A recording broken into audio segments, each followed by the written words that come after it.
और 20 साल से बिहार में, फिर भी नीति आयोग का रिपोर्ट देखिएगा तो सबसे गरीब राज्य बिहार है पूरे देश में।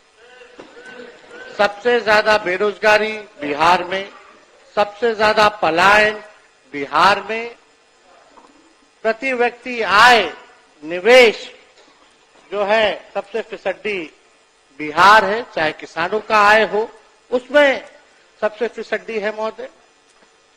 और अपराध में, भ्रष्टाचार में बिहार का कोई तुलना नहीं है महोदय इनके शासनकाल में।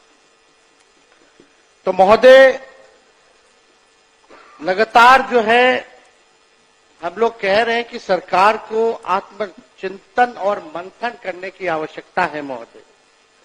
लगातार एक ही बात रटा करके एक ही बात कहने से कोई बिहार जो है आगे बढ़ने वाला नहीं है, बिहारियों की तरक्की होने वाली नहीं है। ये केवल झूठ का पुलिंदा ये लोग परोसने का काम करते हैं महोदय। युवा को रोजगार नहीं, बीमारियों का कोई उपचार नहीं, सुरक्षित कोई परिवार नहीं, सरकार की सेहत में सुधार नहीं, सही हाथों में अपना बिहार नहीं। अध्यक्ष महोदय, सम्राट चौधरी जी उप मुख्यमंत्री हैं महोदय। जब हमने राज्यपाल के अभिभाषण पे चर्चा करते वक्त हमने आंकड़े रखे थे तो उसमें सम्राट चौधरी जी ने राज्यपाल के अभिभाषण पे जब सरकार की तरफ से उत्तर जवाब जब दिया तो हमको नहीं लगता कि इनको हमारी बात और डेटा जो है समझ में आई होगी। अब मुख्यमंत्री जी ने मुरेठा तो निकलवा लिया, फिर भी इनकी दिमाग की बत्ती जली नहीं। अध्यक्ष महोदय, जिम्मेदारी होने के बाद हमको लगता था कि भाई दिमाग की बत्ती जो है जागेगी, लेकिन फिर भी ये स्थिति है। अब सम्राट चौधरी जी साक्षरता दर की बात कर रहे थे। मैंने 3.2 स्कूल ड्रॉप आउट रेट की बात की थी, जो 1989 में 11.4 था महोदय, और आज बिहार का स्कूल ड्रॉप आउट रेट जो है 41% यानी 41% है। लेकिन यह कुछ और ही बोले जा रहे थे महोदय। इनका जवाब हम लोगों ने देखा। साक्षरता दर में बिहार 1961 में फीसदी था और आज 2025 में भी देश में सबसे कम साक्षरता दर बिहार में ही है महोदय। यानी 1961 से लेकर के 25 में पहले भी जो है फीसदी था और आज भी देश में सबसे कम है महोदय। 1961 में भी बिहार की प्रति व्यक्ति आय देश में सबसे कम थी और आज 2025 में भी सबसे कम है महोदय। इन्होंने अपने उत्तर में अभी भाषण जो राज्यपाल का था उसमें लौंडा नाच का ये जिक्र कर रहे थे महोदय। ये उस समय उसी कैटेगरी में शामिल थे, ताली पीटने में।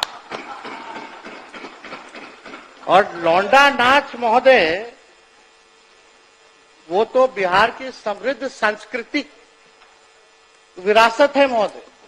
हम सब लोगों के भिखारी ठाकुर हमारे धरोहर है महोदय, उसका ये लोग मखौल उठा रहे थे। भिखारी ठाकुर जी को कौन नहीं जानता? शेक्सपियर और भोजपुरी उनको कहा गया है। ये उनको जो है मखौल उड़ाना विनय बिहारी जी है। जरा पूछिए कि क्या हमारी संस्कृति नहीं है, सभ्यता नहीं है? उसका ये लोग मखौल उड़ाने का काम कर रहे हैं। और इन्होंने क्या बोला महोदय?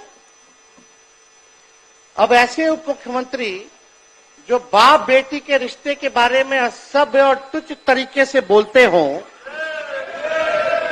हमारे पिता और हमारी बहन जिन्होंने किडनी दिया उनके बारे में उन्होंने क्या बयान दिया कि टिकट के लिए जो है किडनी दिया।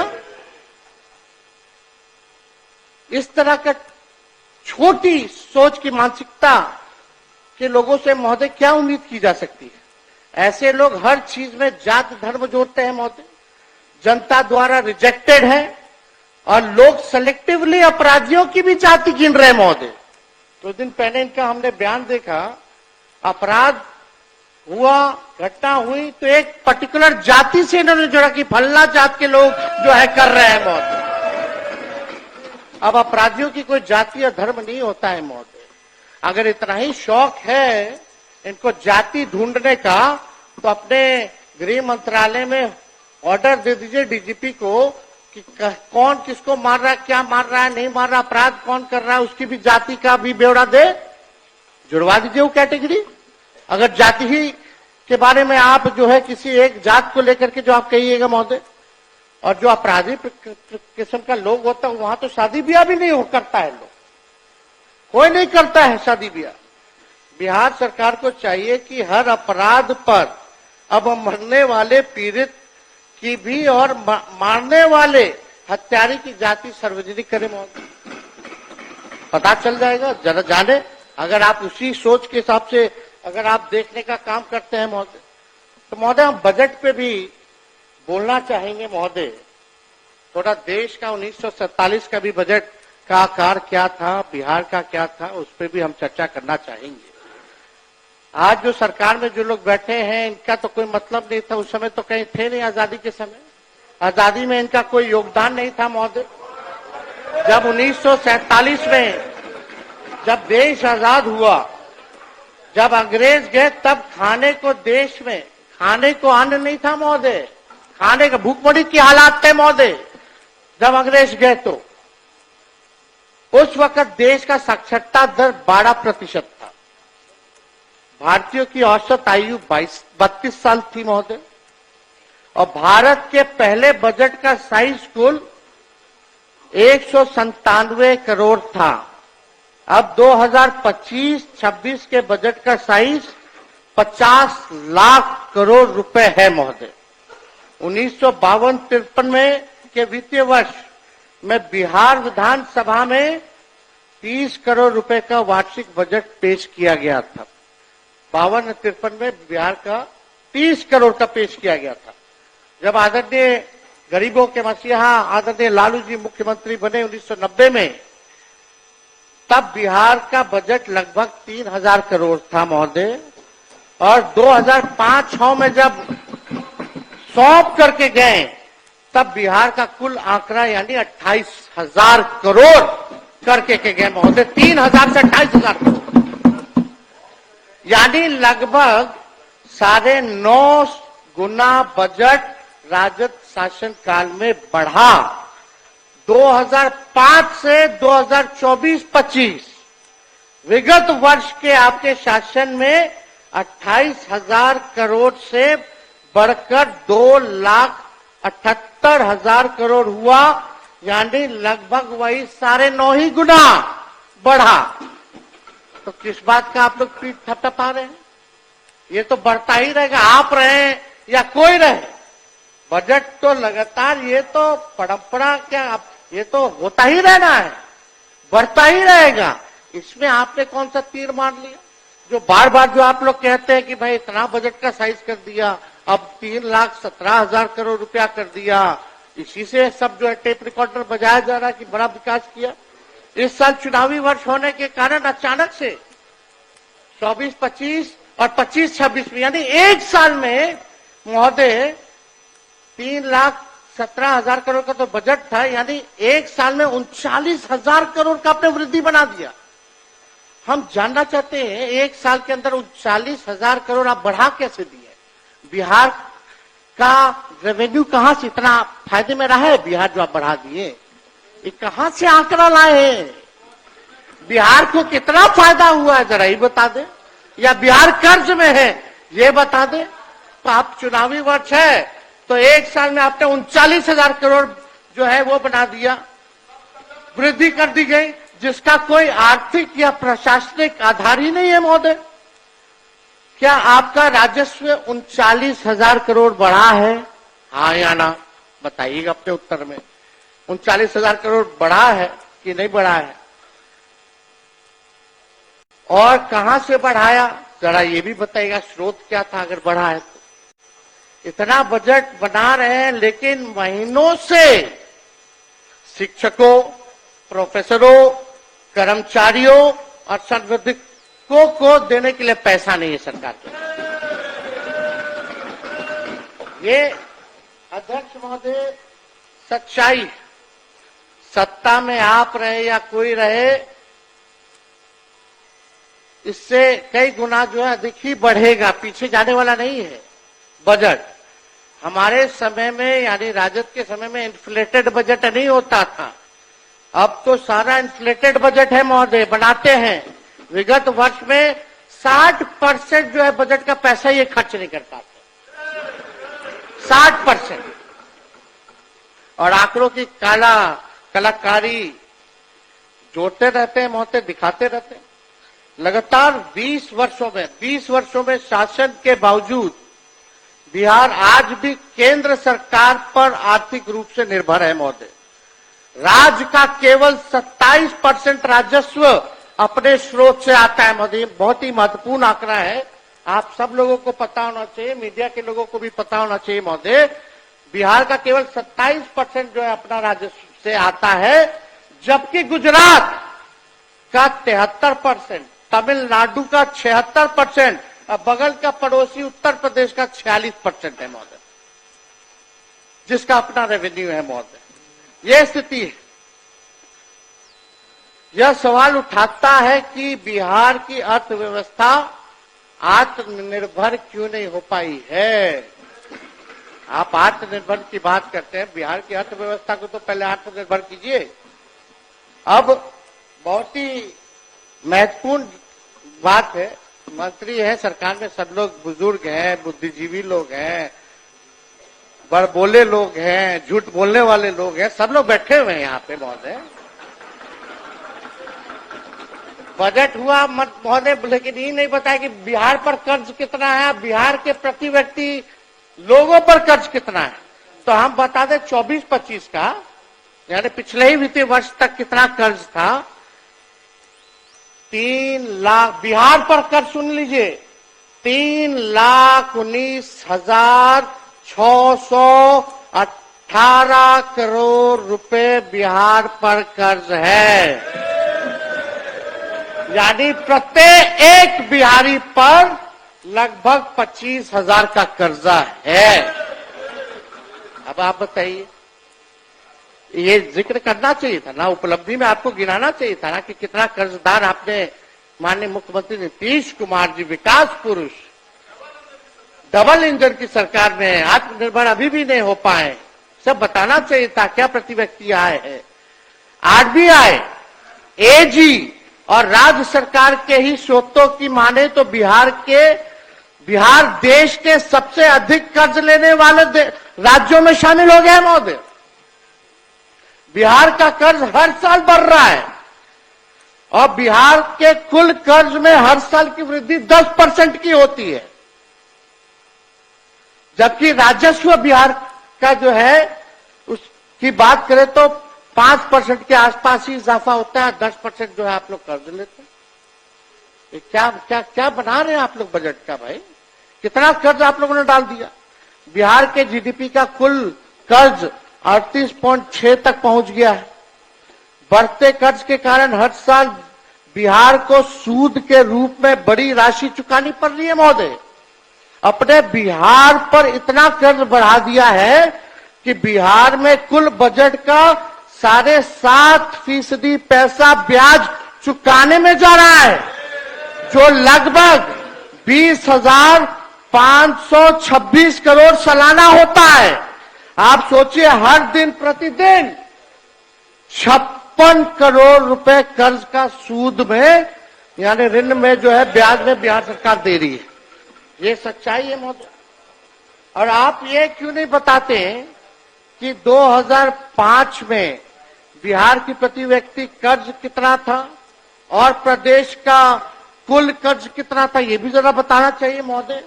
तो ये तो बताए नहीं, लेकिन आप समझिए अध्यक्ष महोदय, ये तो कर्ज हमने केवल जो है बताया 3,19,618 करोड़ का, ये पिछला वित्तीय वर्ष का है।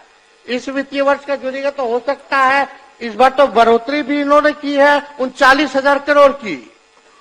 तो समझिए कि हमको तो लगता है कि पता नहीं कितना करोड़ रुपया जो है और बढ़ गया होगा इससे ज्यादा। 3.5 लाख करोड़ रुपया आज से भी ज्यादा हो गया होगा। तो ये स्थिति है। तो ये अध्यक्ष महोदय, ये सारी बातें तो ये बताई नहीं है। हालांकि सम्राट चौधरी जी वित्त मंत्री है, हम तो कोई टिप्पा टिप्पणी आरोप नहीं करते, लेकिन जदयू के एक एमएनसी ने प्रेस कॉन्फ्रेंस करके इनके डिग्री पे भी सवाल उठाया था कि असली है कि नकली है, उस पर हम कोई टिप्पा टिप्पणी नहीं करना चाहते। लेकिन गवर्नमेंट का फेलियर महोदय, अजब अनूठा बिहार का सिस्टम बना दिया, जहां खेतों के बीच में बिना सड़क संपर्क पुल खड़े हैं, शराबबंदी ऐसी, आदमी तो छोड़िए चूहे भी शराब पी रहे हैं।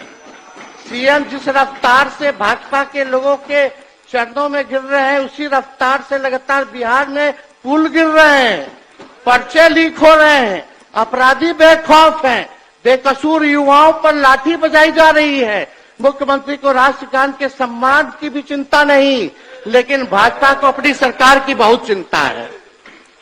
अध्यक्ष महोदय, अपराध पर देखिएगा तो अपराध की खबरों से अखबारों का रंग लाल और सरकार का मुंह काला हुआ पड़ा है महोदय। एनसीआरबी का आंकड़ा देखें तो 2005 के अनुसार के बाद 20 साल में 65,000 से अधिक हत्याएं हुई।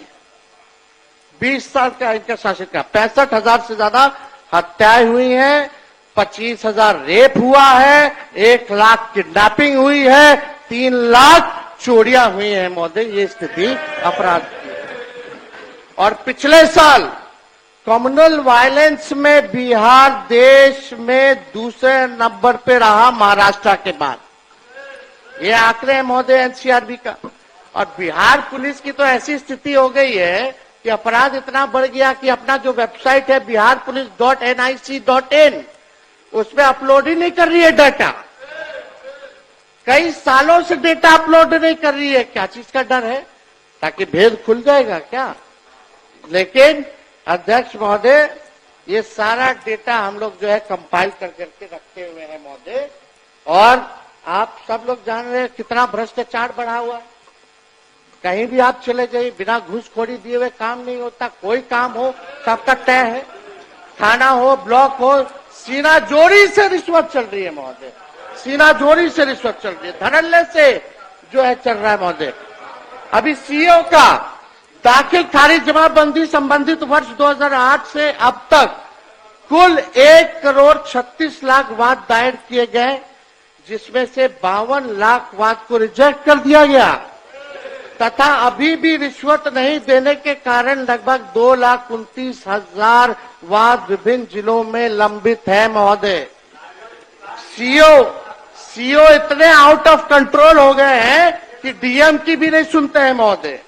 क्यों सुनेंगे? सीधे सीएम आवास से उनका ट्रांसफर पोस्टिंग होता है। मतलब एक सीएम के कार्यालय ही ईमानदार है, बाकी सब मंत्री और विभाग बेईमान हैं। राम सूरत राय मंत्री थे, आलोक मेहता मंत्री रहे, दिलीप जायसवाल मंत्री रहे। इन सब ने जितना ट्रांसफर पोस्टिंग किया सबको सीएम हाउस के अधिकारी ऑफिस से रोक दिया गया। रोका कि नहीं रोका? तो सीओ काहे ना सुनेगा? सीओ तो डायरेक्ट सीएम ऑफिस से जुड़ा हुआ है, वहीं से ट्रांसफर पोस्टिंग चल रहा है। कहाँ किसी का सुनाई होता है? बाकी सब भ्रष्ट हैं। अरे वो सीएम है हमारे, और सीएम के अधिकारी जो चुनिंदा रिटायर्ड वही लोग जो है सुधरे हुए हैं। ये सच्चाई है मोदी। आप बताइए, एक लौटे वही लोग हरिश्चंद्र है, बाकी सब भाजपा का हो, राजद का हो, वो सब भ्रष्ट है। यहाँ बैठे सभी विधायक बताएं कि अंचल कार्यालय में भ्रष्टाचार है कि नहीं। सब किसी से नहीं छुपा, बिना रिश्वत दिए हुए दाखिल खारिज नहीं हो रहा। ये सच्चाई है। लेकिन हम सबको आश्वस्त करते हैं, जब हमारी सरकार आएगी, यही अधिकारी बैठकर नहीं बल्कि खड़े होकर बिना रिश्वत दिए आम जनता का काम करेंगे। अरे जिस शासक का इकबाल खत्म हो जाए, तब उसकी तो आदेशपाल और चौकीदार भी नहीं सुनता महोदय। मुख्यमंत्री जी का इकबाल अब खत्म हो चुका है महोदय। बिहार में यही हो रहा है। आप देखिएगा, बिल्डिंग मेंटेनेंस के नाम पे महोदय हाउसकीपिंग रख रखाव के नाम पे 583 करोड़ रुपए खर्च किए जा रहे हैं, समझ रहे हैं, खाली रख रखाव के लिए। विकास भवन हो, विश्वेश्वरैया भवन, सरदार पटेल नियोजन भवन, Samrat Ashok convention centre, Bapu tower, Rajgir convention centre, Bihar museum, सचिवालय परिसर के साफ सफाई को लेकर के, यानी जीएसटी 18% मिला दो तो 688 करोड़ रुपए सालाना केवल रख रखाव और पोछा साफ करने के लिए जो है खर्चा किया जा रहा है। यह काम प्राइवेट कंपनियों को दिया गया है, जिसमें इनके अधिकारी और नेताओं का कमीशन है। मैं बताता हूं कि किस भवन पर कितने खर्चे हैं महोदय। अब आप देखिए महोदय, बिहार म्यूजियम का प्रोजेक्ट का कॉस्ट 500 करोड़ रुपया और साल में साफ सफाई के लिए 30 करोड़ रुपया। सरदार पटेल भवन का प्रोजेक्ट कॉस्ट 305 करोड़ और साफ सफाई के लिए लगभग 16.5 करोड़ हर साल। आप बैठ जाइए ना, बैठ जाना, बैठ जाना।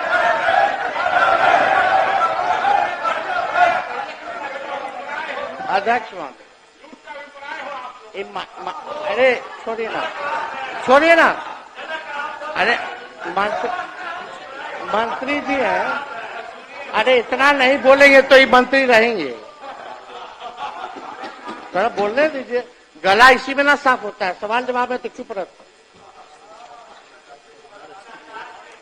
अध्यक्ष महोदय, बापू टावर का प्रोजेक्ट कॉस्ट 129 करोड़ और सालाना मेंटेनेंस के लिए है लगभग 10 करोड़ रुपया।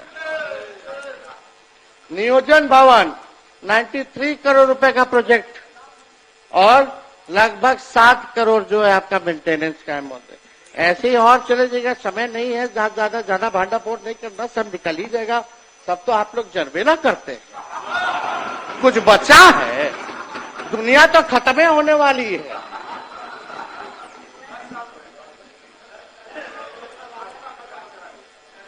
महोदय, अस्पतालों में रुई है तो सुई नहीं, सुई है तो रुई नहीं। स्वास्थ्य सेवाओं में अभी 49% पद खाली है। मैंने स्वास्थ्य मंत्री रहते हुए 20 अगस्त 2023 को, सुन लीजिए, 20 अगस्त 2023 और 24 जनवरी 2024 को 1,31,793 नए पदों का सृजन संबंधी संचिका पर हस्ताक्षर कर नए पद सृजित किए थे। लेकिन एक हफ्ते बाद हमारी सरकार गिर गई और अभी स्वास्थ्य विभाग और वित्त विभाग में धूल फांक रहा है महोदय। ये फाइल पब्लिक हेल्थ कैडर का देख लीजिएगा, हम तारीख बता रहे, रिकॉर्ड है। एजुकेशन की बात करते तो जो जाति आधारित गणना हुई उसके रिपोर्ट के आधार पे हम ये बताना चाहते हैं, आपने 20 साल में क्या किया, आप आंकड़े बताते हैं। वही आंकड़े जो हमारी पहली जो जातिगत आर्थिक सर्वे के सामने जो आया, शायद आपने पढ़े भी होंगे, नहीं भी पढ़े होंगे, कोई अधिकारी बताया कि नहीं बताया हमको नहीं पता, लेकिन अनुसूचित जाति की कुल आबादी का सिर्फ 0.015% तथा अत्यंत पिछड़े वर्ग के सिर्फ 0.005% ही लोग डॉक्टर हैं। यानी इन वर्गों में मेडिकल एजुकेशन प्राप्त करने वालों की संख्या आधे से आधा प्रतिशत भी नहीं है। अनुसूचित जाति की कुल आबादी का सिर्फ 0.1% तथा अत्यंत पिछड़े वर्ग की सिर्फ 0.16 इंजीनियर है, मात्र इंजीनियर। यानी इन वर्गों में भी इंजीनियरिंग करने वालों की संख्या आधा प्रतिशत या उनसे भी प्रतिशत में कम है महोदय। यह अति पिछड़ा और दलित समाज का ये आंकड़ा है महोदय। बताइए क्या डॉक्टर, कहाँ इंजीनियर, कौन लोग हैं? आधा का आधा प्रतिशत भी नहीं है। जाति आधारित गणना का रिपोर्ट थोड़ा पढ़ लीजिएगा तो जानकारी हो जाएगा सबको। राज्य के सरकारी नौकरी में अनुसूचित जाति की कुल आबादी का सिर्फ 1.13% तथा अत्यंत पिछड़ों का 0.98% जो है 0.98% ही सरकारी नौकरी में, यानी 1% भी नहीं। अति पिछड़ा का सरकारी नौकरी में मेडिकल एजुकेशन और इंजीनियरिंग छोड़िए, समान स्नातक भी इन वर्गों के बहुत कम है महोदय। और आप एनडीए के लोग अमृत काल सेलिब्रेट कर रहे हैं। किसका अमृत काल है? अगर दम है तो 20 सालों वाले पूजनीय मुख्यमंत्री जी, एक तो उपलब्धि का नाम उप मुख्यमंत्री जी आप लोग बताइए कि एक उपलब्धि आपने किया हो जिसमें बिहार नंबर 1 हो। एक उपलब्धि बताइए जिसमें बिहार नंबर 1 हो। ये 20 साल आपका बिहार इतिहास में गायब काल के नाम से जो है जाना जाएगा। बीजेपी के लोग जो है बार बार जो है टिक्का टिप्पणी करते रहते हैं। आप लोग तो पिछलगुए बन करके रहिएगा, आप लोगों के पास तो कोई चेहरा नहीं है, लटकने बन के रहिएगा। अटल जी का तो सपना आप लोग लायक नहीं है कि पूरा कर दे। अगर है तो एक बार कभी कभी अकेले अकेले लड़ लिया जाए चुनाव, हम भी अकेले लड़ लें, देख लिया जाएगा कि किसमें किसका कितना जनाधार है, किसमें कितना दम है, जनता किसके साथ है। अब बीजेपी के लोगों बताओ, यहाँ डिप्टी सीएम दोनों बैठे, हम उन्हीं से पूछना चाहते, क्या बिहार ने जून 2013 से लेकर जुलाई 2017 तथा अगस्त 2022 से लेकर जनवरी 2024 तक कोई विकास किया कि नहीं किया? बताइए, किया कि नहीं किया? वो बोलेंगे तो भी फंसेंगे, नहीं बोलेंगे तो भी फंसेंगे, ऐसी स्थिति है। वो क्या बोलेंगे? हम ही लोगों का ना बजटवा पढ़ रहे थे। 7 निश्चय 2015 का चुनाव के बाद से ना शुरू हुआ। जाति आधारित गणना हमारे वक्त हुई ना, नौकरी हम ही लोग के समय ना मिला, स्पोर्ट्स पॉलिसी, टूरिज्म पॉलिसी सब तो हम ही लोगों के टाइम में बना। तो काम तो हुआ कि नहीं हुआ बताइए? आप लोग जब विपक्ष में थे तो काम हुआ कि नहीं हुआ? खैर छोड़िए, क्या बोलेंगे ये लोग, बोलने के लिए कुछ है थोड़ी। जून 2013 में, चलिए ये बता दीजिए, जून 2013 में आपको छोड़ा, लेकिन उससे कई महीने पहले ही सरकार काम का ठप हो गया था। फिर मांझी जी को बनाया गया, उनके हाथ बांध दिए, इनके मंत्री कैबिनेट की बैठक में नहीं जाते थे, फिर उनको हटाना था तो गवर्नेंस का काम काज ठप कर दिया। फिर 2017 में हमसे अलगाव करना था तो काम काज ठप कर दिया। फिर 2022 में आपसे अलगाव करना था तो गवर्नेंस ठप हो गया। फिर 2024 में वही, यह अस्थिर दिल, दिमाग और विचार की निशानी है और व्यक्तिगत महत्वाकांक्षा तथा स्वार्थ की प्रकाशता है महोदय मुख्यमंत्री जी का। ये समझना पड़ेगा। अब सेंट्रल गवर्नमेंट को पता नहीं क्या बिहार से तकलीफ है। एक कारखाना दिया नहीं बजट में, और जो यहाँ बेगूसराय में जो हमारा मक्के का अनुसंधान बीज केंद्र था उसको भी ये लोग भिजवाने का काम कर दिए बाहर कर्नाटका। वो तो हमने मामले को उठाया, अब वहीं के केंद्र मंत्री हैं, उन्हीं का क्षेत्र है, गिरिराज सिंह जी। पता नहीं दिसंबर का चिट्ठी है, आप नहीं बोले, आप चुप रहे, बिहार से बाहर किया गया। दर्जन भर केंद्र मंत्री है, राज्य मंत्री है बिहार का, वो लोग चुप रहा, सांसद लोग चुप रहा। क्यों चुप थे आप लोग? एक प्रतिक्रिया नहीं आई। जब हमने मामला उठाया तब शिवराज चौहान जी जो आनंद फानंद में जाके बोल रहे कहीं नहीं जाएगा, कहीं नहीं जाएगा। तो चिट्ठियां नकली था तो केस करो मेरे पर। जब चिट्ठी नकली था तो केस करे या तो माफी मांगे। यानी इनके मन में बिहार के प्रति कितनी घृणा है मोदी जी की। अब बिहार आएंगे तो लिट्टी चोखा खाएंगे, वहां लिट्टी चोखा खाएं, हम तो बोलेंगे कि लालू जी सान करके दे देंगे सत्तू अच्छे से, घोड़ भी दिया जाएगा कि पिला दिया जाए उनको। अब तो साल भर यही ना करेंगे, एक जाएंगे तो एक आएंगे, एक जाएंगे तो एक आएंगे, एक भागेंगे तो एक पकड़ेंगे। हम तो स्वागत, हम तो खिलाने मेहमान नवाजी करेंगे। बिहार जो है ना नितिन जी, बिहार ज्ञान मोक्ष की धरती है। चुनाव के बाद सबको ज्ञान आ जाएगा, अच्छे से विदा किया जाएगा, अज्ञानियों को ज्ञानी बना के भेजा जाएगा। चिंता नहीं करना है। आरक्षण 65% आरक्षण से क्यों आपको दिक्कत है? क्यों नहीं शेड्यूल लाइन में डाला गया? हम लोग का अभी भी मांगे कि अभी भी आगे बढ़ा दीजिए 1-2 दिन और सत्र का, नया विधेयक लाइए, 65% या 75% करके लाइए, हम लोग पास करते हैं। केंद्र को भेजिए और 24 घंटे के अंदर करवा दो।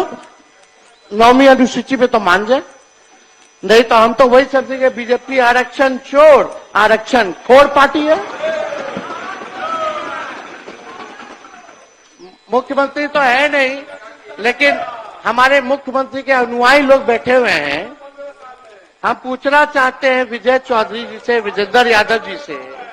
सुनो ना भाई, विजय चौधरी जी, विजेंद्र यादव जी दोनों हमारे अभिभावक हैं। हम पूछना चाहते हैं कि होना चाहिए ना स्पेशल रिजर्वेशन, 65% अनुसूची 9 में होना ना चाहिए था। 9 महीना क्या लटका दिया? नहीं तो बिहार को स्पेशल राज्य का दर्जा मिलना चाहिए कि नहीं मिलना चाहिए? मिलना चाहिए, नहीं मिलना चाहिए कि मिलना चाहिए? मिलना चाहिए, मिलना चाहिए। देश भर में जाति जनगणना होनी चाहिए कि नहीं होनी चाहिए? होनी चाहिए ना। पूछ रहे हैं सिर्फ सुनाने के लिए कि हमको सही में पूछ रहे हैं तो हम जवाब दें? आपका जवाब में भी जवाब नहीं रहता है, गोल गोल जलेबी रहता है। अगर सवाल माननीय नेता प्रतिपक्ष महोदय, माननीय केवल 5 मिनट और बचे। महोदय, अगर सवाल इमड़ती रहेगा तो जवाब तो जलेबी ही मिलेगा।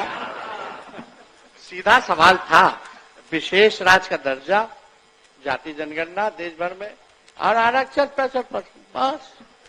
क्या आपको तो हर चीज वही लगता है, इमरती जलेबी।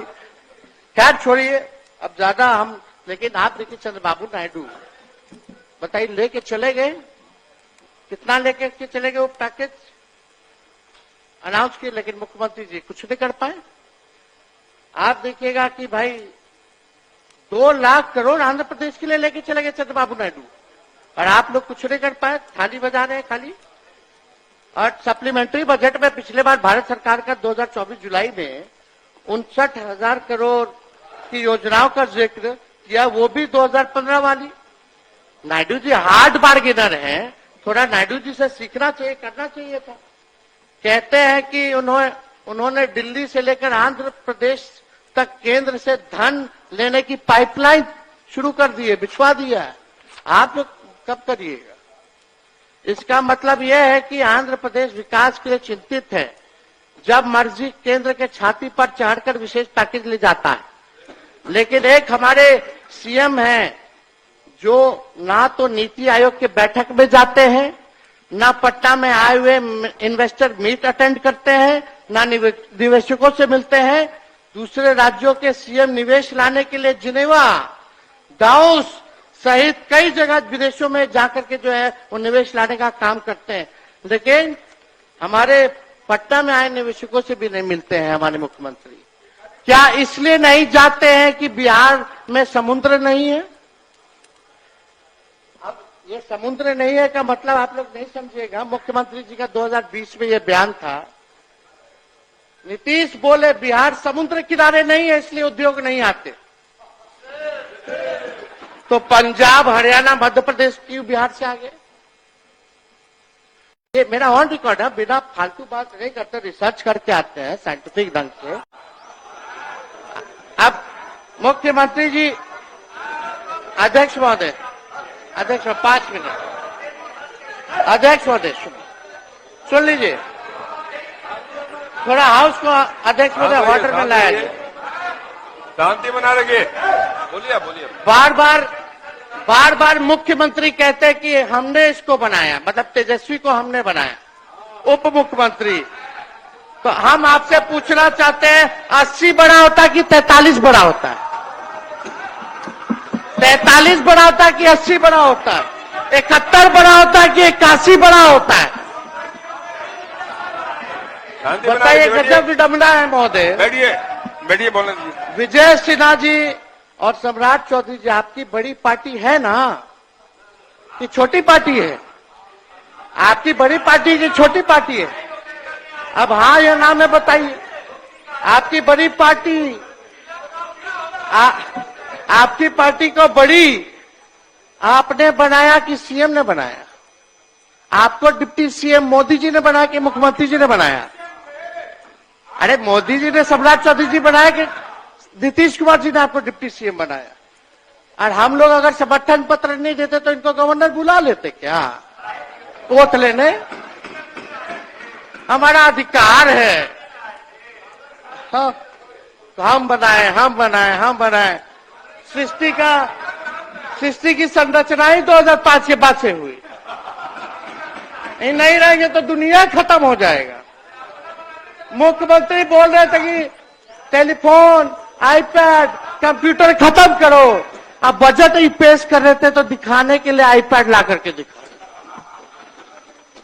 गजब हाल है। आप संक्षेप करिए। अध्यक्ष महोदय, तो हम तो अब ज्यादा नहीं, हम लोगों की हैसियत नहीं है बनाने की, जनता मालिक बनाती है सबको। मुख्यमंत्री जी को पता होना चाहिए।